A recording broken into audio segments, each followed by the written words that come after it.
नमस्कार, मैं सुदर्शन सुखानी हूँ और आज 19 सितंबर 2022 सोमवार है।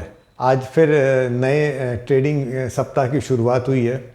शुक्रवार को बाज़ार में बहुत बड़ी मंदी आई थी और आज उस मंदी के बाद क्या होगा बाज़ार में, उसको देखने की उत्सुकता थी मुझे भी, आपको भी, शायद सभी को।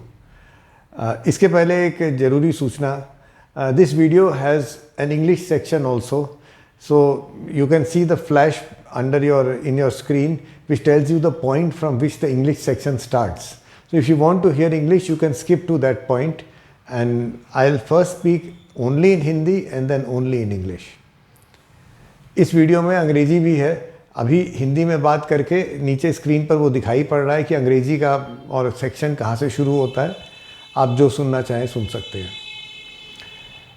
आज बाज़ार खुला तो शुक्रवार को एक लो बना था लगभग 17,500 का निफ्टी में। तो जब बाज़ार में एक बड़ा लो बनता है तो दो बातें हो सकती है और बाज़ार में उसमें से कौन सी बात क्रियान्वित होगी उसको देखना ज़रूरी होता है। पहली बात तो ये है कि वो लो है ना, टिकेगा नहीं, यानी कि बाज़ार की मंदी का रुख है। आज बाज़ार खुलेगा और मंदी में चला जाएगा, 17,500 का पता भी नहीं चलेगा, हम नीचे नीचे गिरते जाएंगे। दूसरी बात ये होती है कि अगर उस लो के आसपास सपोर्ट पहले रहा है और 17,500 में पहले सपोर्ट रहा है तो ये भी संभव है कि आज बाज़ार 17,500 को तोड़ने की चेष्टा करे, नहीं तोड़ पाए और वहाँ पर एक नया सपोर्ट और उभर कर सामने आए। आज बाज़ार 17,500 के नीचे गया सुबह ही।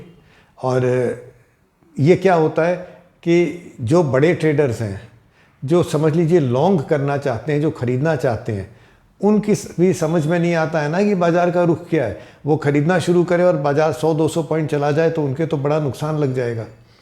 हो सकता है उनसे बड़े ट्रेडर्स हों जो मंदी में हो सकता है सारी जनता, सारे रिटेल ट्रेडर्स मंदी में हो, तो एक अकेला बाज़ार को रोक नहीं सकता है। तो बड़े ट्रेडर्स क्या करते हैं कई बार कि वो देखते हैं इस बाज़ार में नीचे जाने की ताकत है क्या, अगर है तो हम खरीदेंगे नहीं, हट जाएंगे। इसको टेस्ट कहते हैं, आप परीक्षा समझ लीजिए। तो वो कुछ माल बेचते हैं सुबह चूँकि लिक्विडिटी वैसे भी कम होती है तो उनकी बिकवाली से बाज़ार नीचे आने लगता है। एक्चुअली वो ख़रीदार है। जब बाज़ार नीचे आने लगता है तो देखना ये है कि क्या दूसरे बड़े ख़रीदार, जिनको आप कभी कभी ऑपरेटर्स कहते हैं और मैं उनको व्यापारी कह के सोचता हूँ, दूसरे बड़े व्यापारी और रिटेल या दूसरे अन्य सभी व्यापारी क्या खरीदने आ गए हैं उनकी बिकवाली को। अगर और लोग सब खरीदने आ गए हैं तो उनको समझ में आ जाता है कि बाज़ार में बायर्स हैं। अगर बायर्स हैं तो फिर वो पहले तो अपना जो बेचा हुआ माल है आज का वो कवर करते हैं और उसके बाद वो खुद खरीदने आ जाते हैं, क्योंकि आज बेचने वाले लोग हैं नहीं। ये होता है एक लॉजिक, साइकोलॉजिकल कारण कि टेस्ट क्यों होते हैं और किस तरह से टेस्ट रुक जाते हैं। सो 17,500 की परीक्षा हो रही थी आज। एक बार बाज़ार नीचे गया, लगभग नीचे जाते ही खरीदार आ गए, उन्होंने ख़रीदना शुरू किया और बाज़ार आज 17,500 के ऊपर सारे दिन चलता गया। तो हमारी ये समझ में आ रहा है कि 17,500 का एक स्तर है, वो अहम स्तर हो गया है कुछ दिन के लिए, शॉर्ट टर्म के लिए। और जब तक मार्केट में कुछ हल्की तेज़ी का माहौल बना है तो हम ख़रीदना ही पसंद करेंगे।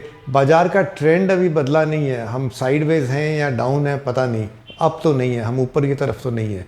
पर कल के लिए चूँकि वो आज एक टेस्ट हुआ था और वो सक्सेसफुल टेस्ट था, कल के लिए मैं देखूंगा कि कोई ख़रीदने का माहौल बनता है क्या। सब ट्रेडर्स की बात अलग अलग होती है। मैंने आपको कारण भी बताया और लॉजिक भी समझाया चार्ट्स का। उसके बाद देखिए सुबह क्या होता है वो अलग बात है। अभी तक तो यही व्यू बनता है। इस वीडियो को देखने के लिए बहुत बहुत धन्यवाद। कमेंट्स देते रहिएगा। अब अंग्रेजी का सेक्शन में मैं अंग्रेजी में इसी बात को कर लूँगा। Good evening, I am Sudarshan Sukhani. You've heard my Hindi section. If you know Hindi and English both, then you've probably heard everything that you wanted to hear. But for those who are would like to hear me only in English, on Friday, 17,500 was made as a low. The market went dramatically down throughout the day. Now, when a market falls like this, like 9 pins, two things are possible the next day. First, the market can continue falling. After all, there is a trend and there may be many more sellers, many more bearish people. So on Monday, there a possibility was that the market would continue falling as it was falling on Friday. The second aspect is that the market stopped falling if the low made on Friday 17,500 was also a previous support or significant level. Now 17,500 was a significant level a few weeks earlier. The market came all the way down to 17,500, 300 points down. Then today it went below 17,500, but it bounced back. The logic behind this bounce back is a test. There are smart operators, there are big operators, big traders who may be wanting to buy at this level 17,500, but they are worried. If they may be buyers, but there may be a lot of other people who are sellers. Now, if they start buying and even stronger hands start selling, then their buying will result in a large loss. So what they sometimes do is, in the early morning when liquidity is low, they actually sell. They sell because they want to find out, are there other buyers also? If there are other buyers also, then clearly the sellers are in a minority. Today morning, immediately market started falling. And morning, as I told you, works on low volume.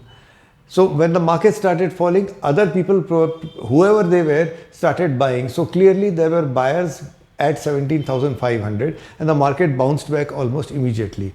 This process is called a test of the lows. So the test of the low today was successful. Remember, it's a very short-term pattern. It doesn't herald the beginning of a new strong bull market or uptrend or anything. It's a short-term pattern, but we are short-term traders. So it's because today's test of the low was successful and the market was up throughout the day, up above 17,500. For tomorrow, at least I think I would like to be a buyer, and then we'll see what happens during the day. Now it's also possible that this whole process may change, view may change by tomorrow morning when the US markets close, when a new day opens. But as of now, as I record this video, I would look for a buying opportunity because today's test of the low was successful. Please give your comments. I look forward to them. Thank you for watching this video. Jai Hind.